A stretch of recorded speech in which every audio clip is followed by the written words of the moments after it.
Hello বন্ধুরা, তোমরা সবাই কেমন আছো? আশা করি খুবই ভালো আছো। আজকে দুপুরের খাওয়া দাওয়া নিয়ে চলে এলাম। এই দেখো, এখানে হয়েছে হলো রুই মাছের পাতলা ঝোল করেছি।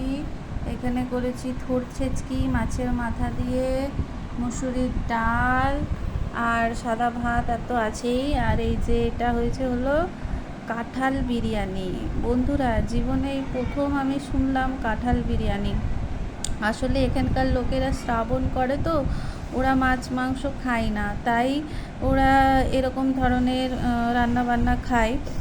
কিন্তু যাই হোক, কাঁঠাল বিরিয়ানিটা আমি প্রথম শুনলাম। আর আমাকে আমার পাশের বাড়ি বৌদি আছে, দিয়ে গেছে কাঁঠাল বিরিয়ানি। তবে খেয়ে দেখি কাঁঠাল বিরিয়ানি কেমন হয়েছে।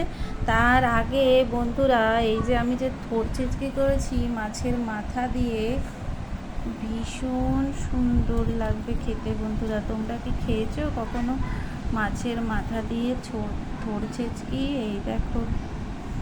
টাটা বন্ধুরা।